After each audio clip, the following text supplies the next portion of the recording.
जी अस्सलाम वालेकुम dear students, मैं हूं रिजवान अहमद। आप सब लोग कैसे हैं जी? उम्मीद करता हूं आपका दिन बहुत अच्छा चल रहा होगा। डियर स्टूडेंट्स, कल हमने बहुत ही इंटरेस्टिंग पोएम जो है उसकी रीडिंग की थी, जो हमारा यूनिट 5 है the rain.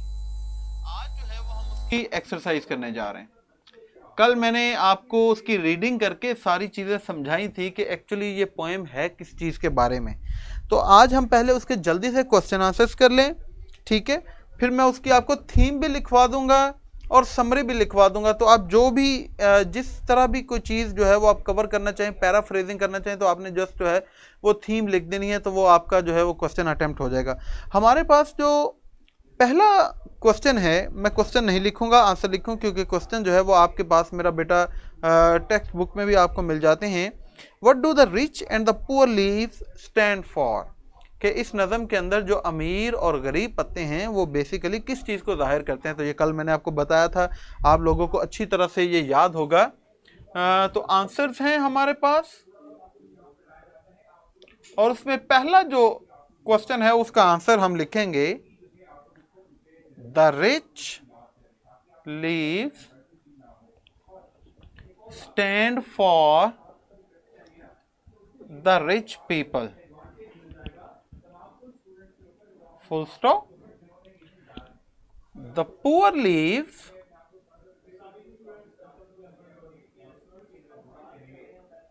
stand for the poor people. और जो गरीब पत्ते हैं वो बेसिकली माशरे के अंदर गरीब लोगों को जाहिर करते हैं।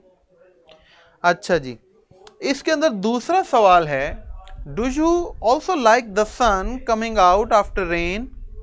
क्वेश्चन मार्क, वाई, क्यों?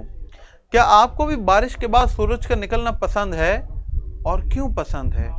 ठीक है, तो इसका हम जो है वो आंसर लिखेंगे। ये तो हमारा अपना पर्सनल एक्सपीरियंस है, जो भी इसमें हम जाहिर है इसे लिख सकते हैं कि yes I like the sun coming out after rain,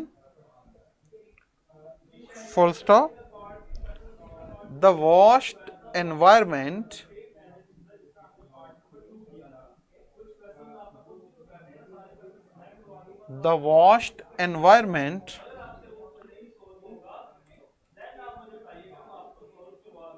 looks lovely in the sunshine.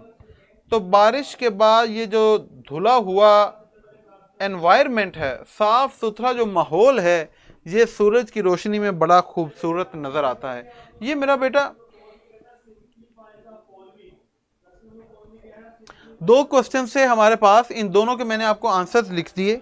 अब जल्दी से मैं आपको इसका थीम पार्ट लिखवा दूं, और उसके बाद जो है वो इसकी फिर हम समरी लिखेंगे, और फिर बाकी ग्रामर की जो इसके अंदर चीजें हैं वो करेंगे।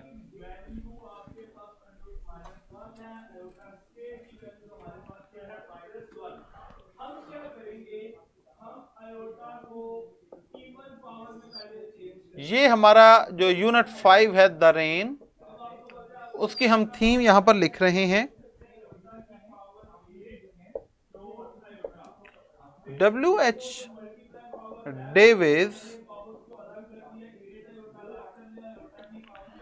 favorite themes are nature and the hardships of the poor. जो गरीब लोग होते हैं उनकी मुश्किलात के बारे में हमारा ये जो शायर है W.H. डेविस, या फितरत के बारे में अपनी नज़मों के अंदर जो है वो अक्सर, जी तसव्वुर बेटा, एक देखो आप पूछ ही जा रहे हो, मैं लिखवा रहा हूं, मुझे ये कर लेने तो कंप्लीट, उसके बाद मैं आपको आंसर कर दूंगा। लेकिन मेरा बेटा अभी मैं ये तो नहीं कर सकता कि सारा कुछ छोड़ के जो है वो इस तरह, तो अगर एक एक क्वेश्चन का आंसर करने लगूंगा, पढ़ाऊंगा मैं क्या? ये मुझे कंप्लीट करने तो आपका आंसर अभी कर देता हूं। मुझे पता है इन्फिनिटिव वर्ब और फिनिट वर्ब जो होते हैं, अभी समझा देता हूं आपको। पहले ये मेरा बेटा इसको तो फोकस तो करो कि हम कर क्या रहे हैं।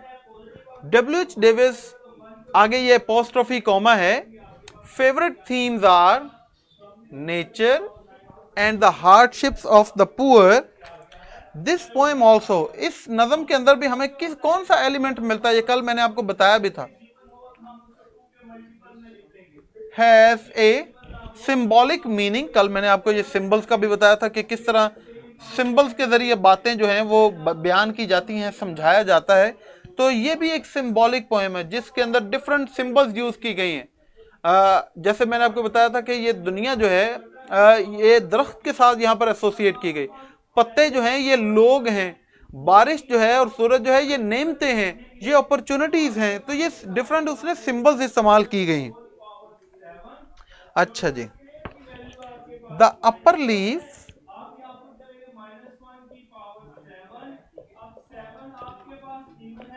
get the raindrops, the upper leaf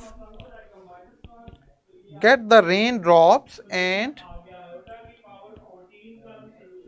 quench, Quench, their thirst, full stop. Afterwards they pass on drop after drop, या they pass on the drops to the lower leaves. This metaphor means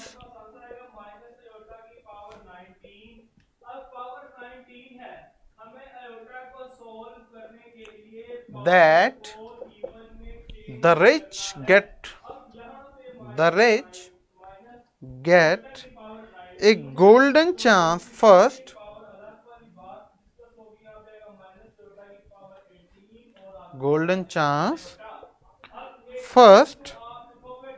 and whatever remains trickles down to the poor. Trickle का मतलब होता है नीचे जाना, trickles down to the poor, full stop. But the poet hopes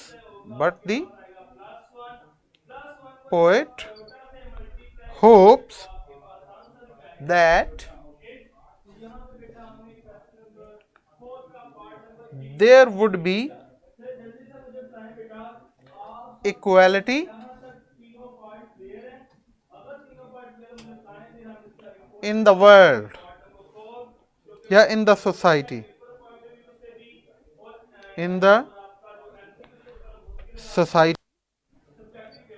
just like the sunshine that spreads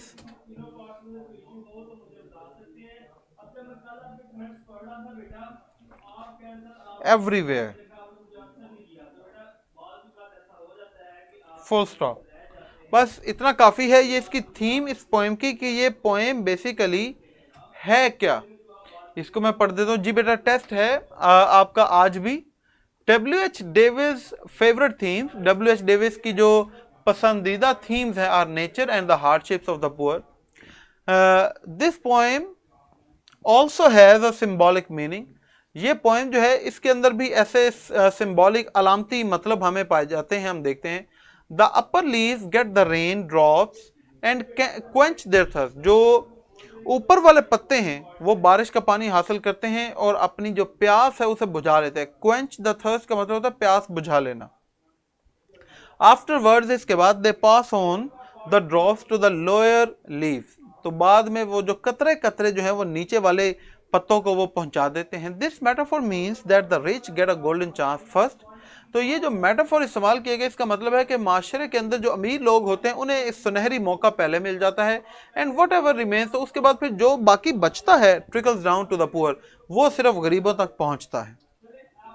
but the poet hopes that there would be equality in the society. लेकिन शायर जो है इस नज़म के अंदर ये भी उम्मीद करता है कि हमारे माशरे के अंदर बराबरी होगी। Just like the sunshine that spreads everywhere, बिल्कुल उस तरह जैसे इस नज़म के अंदर कि जब शायर उम्मीद करता है कि सूरज चमकेगा तो उसके बाद जो है वो हर जगह आपको रोशनी मिलेगी। अब ये मनाहिल बेटा, जी हाँ, ये जो हमने थीम अभी पढ़ी है इसमें और समरी में कोई बहुत फ़र्क नहीं है, लेकिन समरी जब हम लिखेंगे तो थोड़ा सा इसको एक्सपेंड करेंगे। अब मैं आपको समरी भी जब लिखवाऊंगा तो उससे आपको अंदाज़ा हो जाएगा, उससे आपको पता चल जाएगा कि थीम और समरी में थोड़ा सा क्या फ़र्क है। तो अगर पैराफ्रेजिंग आप अटेम्प्ट करना चाहें, पैराफ्रेजिंग का जो आपको क्वेश्चन आता है, आप रेफरेंस टू कॉन्टेक्स्ट नहीं करना चाहते और पैराफ्रेजिंग करना चाहते हैं, तो पैराफ्रेजिंग में आप ये जो थीम पार्ट आपको मेरे पीछे नज़र आ रही है, sir last line, this sunshine is both for the dark brown drop of rain and rich green leaves. जी हाँ बेटा, लास्ट लाइन आप इस तरह भी लिख सकते हैं, बड़ी अच्छी आपने लाइन लिखी, शाबाश, ये अच्छा है, आप ऐसे लिख लें। आप, ये हर किसी का अपना अंदाज है लिखने का, तो आपने जो ये लाइन यहाँ पर लिखी है ये बड़ी अच्छी लाइन है, आप इस तरह भी इसको लिख सकते हैं, बल्कि ज़रूर इसको इस तरह कर लें। ठीक हो गया? अच्छा जी, अब बाकी तो इसके अंदर जो ग्रामर का पोर्शन है वो आगे हम करेंगे, ठीक है। अच्छा जी, अब आ जाते हैं आगे। इसकी अगर आप चाहें तो मैं आपको समरी जो है वो इसकी लिखवा दूं, और जी जी जी बिल्कुल दानिया बेटा, आपके पास जो भी हेल्पिंग बुक है आप वहाँ से कर लें। मैं इसलिए लिखवा रहा हूँ ताकि आप लोगों के पास जो भी मटेरियल है आप थोड़ा उसका कंपैरिजन कर लें साथ, कि ये मटेरियल बेहतर है या जो हमने यहाँ पर क्लास में लिखा या देखा वो बेहतर है।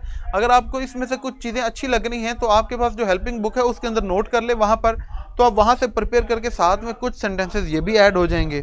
ठीक है जी, ठीक है राबिया बेटा। जी हाँ, जो भी आपके पास बासिम बेटा जो भी बुक है आप वहाँ से कर सकते हैं। राबिया जी मैं आहिस्ता आहिस्ता लिखवा दूंगा, ठीक है।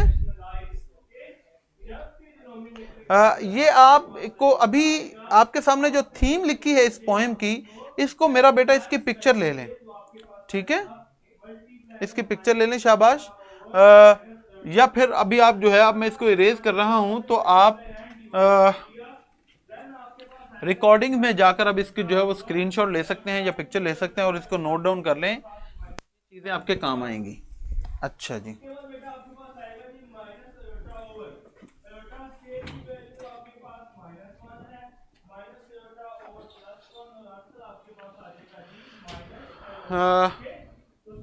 मेरे पास जो बेटा बुक है वो स्टार्स की है जो मैं अभी यहाँ पर यूज़ कर रहा हूँ, ठीक है। अच्छा जी, नेक्स्ट जो है अब हम यहाँ पर समरी लिख रहे हैं।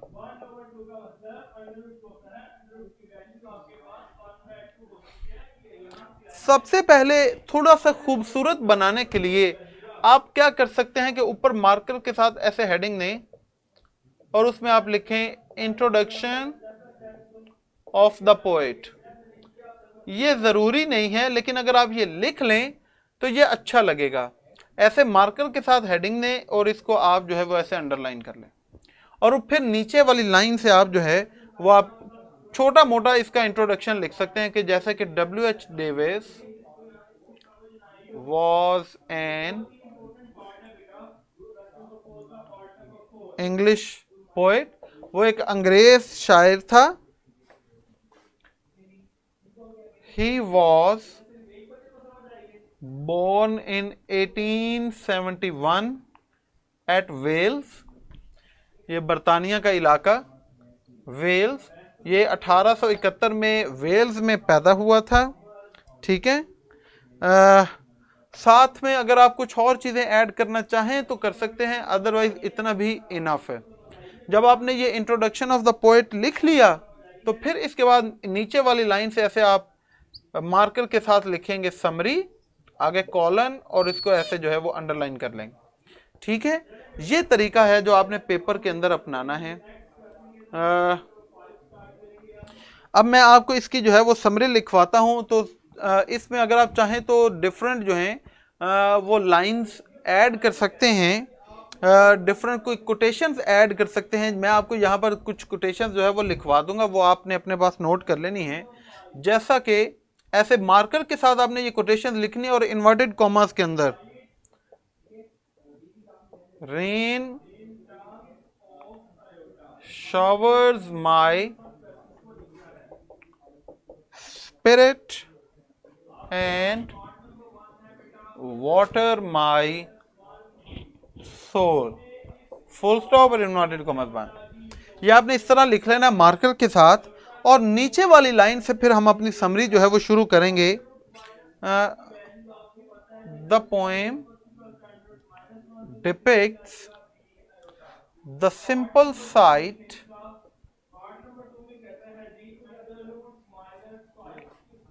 of the rain, full stop. It delineates the amazing impact of nature, the amazing impact of nature upon human soul, full stop. The rain beats and pounds on the thick leaves, full stop. Then the water trickles down. Then the water trickles down, drop after drop,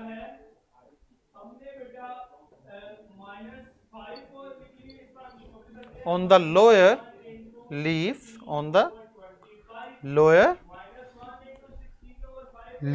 full stop. The top thick leaves,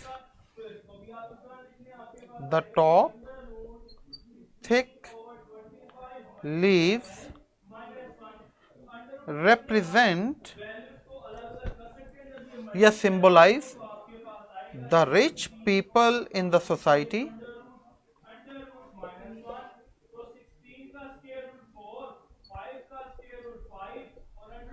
upon whom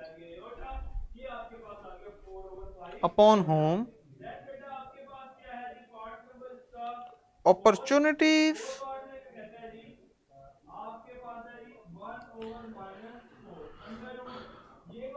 fall down like a shower,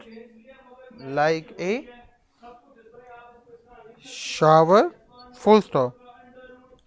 But these rich people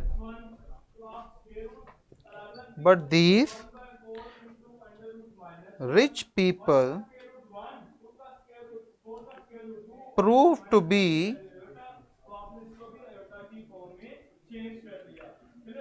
not very charitable, full stop. They give alms to the poor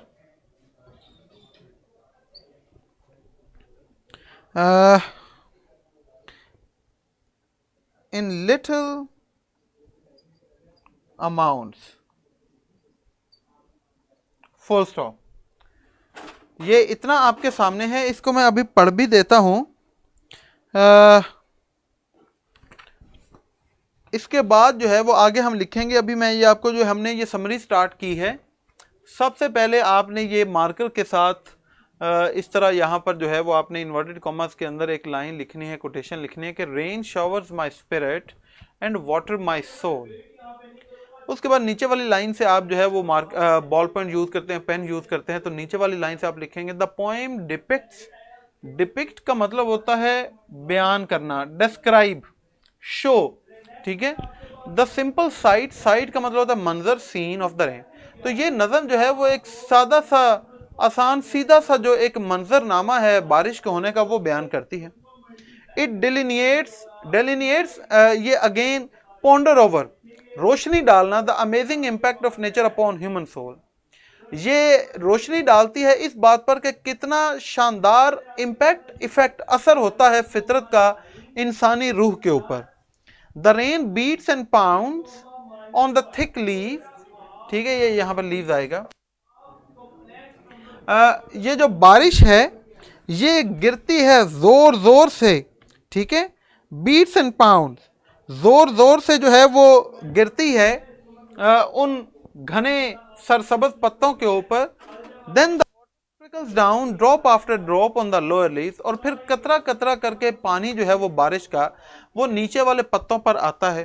the top thick leaves represent नुमाइंदगी करना, ठीक है, the rich people in the society, जो ऊपर वाले पत्ते हैं वो माशरे के अमीर लोगों की नुमाइंदगी करते हैं। Upon home opportunities fall down like a shower, जिनके ऊपर हमेशा जो मौके हैं, जो फवायद हैं, वो बारिश की तरह गिरते हैं। But these rich people prove to be not very charitable, लेकिन ये अमीर लोग जो हैं वो कोई इतने चैरिटेबल हमें नज़र नहीं आते, कि वो ऐसे नहीं हैं कि वो बहुत ज़्यादा जो हैं वो नेमते निछावर कर रहे हैं लोगों पर, बल्कि वो कंजूस नज़र आते हैं, साबित होते हैं। They give arms to the poor in little amounts, और वो गरीब लोगों को खैरात जो है वो बहुत थोड़ी थोड़ी करके देते हैं। हमारा सबका यही हाल है, हम अल्लाह से मांगे तो हम कहते हैं अल्लाह मियाँ मुझे आज ही कुछ 10-20 करोड़ रुपए दे दो, और जब किसी गरीब को हमने देने हो तो हम जो है वो 10 रुपये, 5 रुपये, 20 रुपये ढूंढते हैं कि किधर पड़ें, ठीक है। 50 रुपये, 100 रुपये देते हुए भी फील हो रहा होता है कि भाई ये क्या हो गया हमारे साथ। नहीं राबिया बेटा, समरी ख़त्म नहीं हुई, ये समरी आगे भी चलेगी, लेकिन आज हम यहाँ तक कर रहे हैं। ये अभी इसके बाद आपको और भी ये इसके अंदर समरी के अंदर चीज़ें लिखवाऊंगा बड़ी इंटरेस्टिंग, एक दो और भी इसके अंदर जो है वो हम कोटेशंस ऐड करेंगे। तो यहाँ तक बस आपने लिखना है, कल आपको बताऊंगा कि यहाँ से आगे, यहीं से हम आगे कंटिन्यू करेंगे क्या लिखना होगा, ठीक है।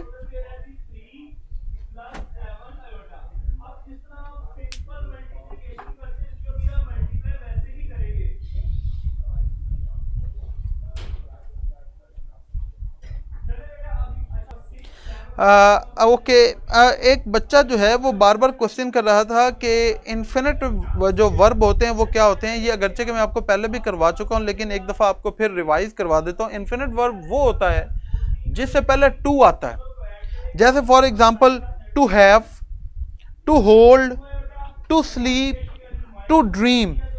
तो जब किसी वर्ब से पहले हम टू लगाते हैं, और ये याद रखें कि this two is a part of that verb, तो वो अगर टू नहीं लगेगा तो वो वर्ब जो है वो अपना मीनिंग कंप्लीट नहीं कर पाएगा। तो ऐसे वर्ब जिनके साथ टू आता है उनसे पहले उसे हम कहते हैं कि ये हमारे इन्फिनिटिव वर्ब हैं, ठीक है। और ये याद रखें कि इसमें जो टू है it does not act as a preposition, बल्कि ये जो है it is a part of the verb, जैसे मैंने आपको पहले भी बता दिया है, ठीक है। फॉर एग्जाम्पल जैसे कि मैं कहूँ कि she went from thrashing him to slapping him, वो उसे घसीटने से लेकर थप्पड़ मारने तक गई। तो यहाँ पर ये देखें टू स्लैप का मतलब होता है थप्पड़ मार। तो ये हमने यहाँ पर जो है वो जो वर्ब यूज़ किया है ये बेसिकली हमारा जो है ये इन्फिनिटिव वर्ब है, इसमें टू प्रेपोजिशन नहीं है। जैसे हम कहते हैं, और ये जुमले के अंदर ना मुख्तलिफ तरीक़ों से भी इस्तेमाल होता है, एज ए सब्जेक्ट इस्तेमाल होता है। जैसे हम कहते हैं to err is human, to forgive divine, इंसान खता का पुतला है, टू एयर इज़ ह्यूमन, ठीक है। तो ये जुमले के अंदर एज ए सब्जेक्ट भी इस्तेमाल होता है। ये जुमले के अंदर जो है एज एन इनडायरेक्ट या डायरेक्ट ऑब्जेक्ट के तौर पर भी इस्तेमाल हो सकता है। He told me to give this to you, ठीक है।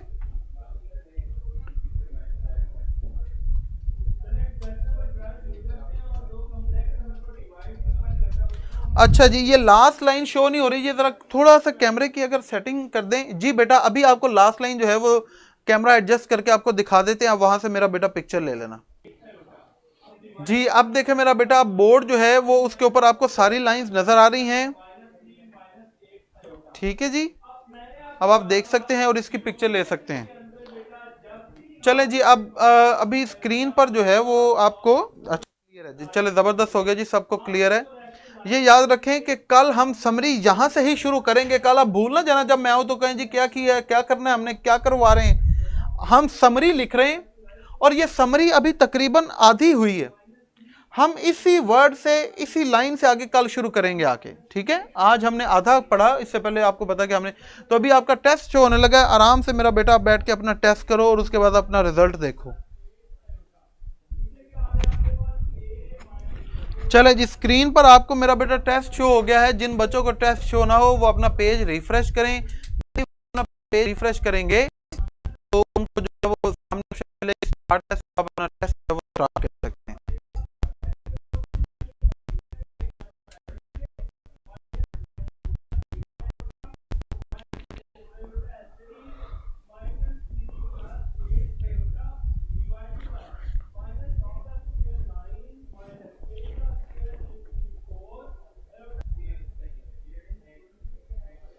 लीजिए, टेस्ट जो है वो ख़त्म हो गया है और अब इसका रिज़ल्ट जो है वो आपको मेरा बेटा स्क्रीन पर शो हो रहा है। ठीक है जी, आप अपना रिज़ल्ट जो है वो सारे बच्चे देख सकते हैं।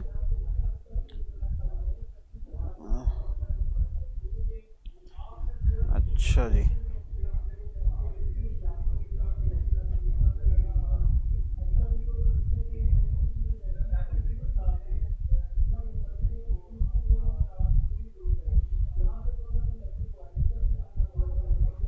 जी मेरा बेटा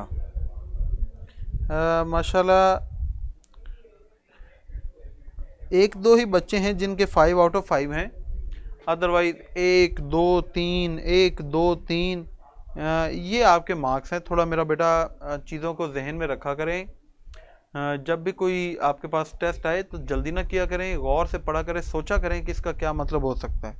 ठीक है, चले मेरी तरफ से आज के लिए इतना ही। कल इंशाल्लाह आपसे दोबारा मुलाकात होगी। अपना ख्याल रखें, दुआ में याद रखें। अल्लाह हाफ़िज़।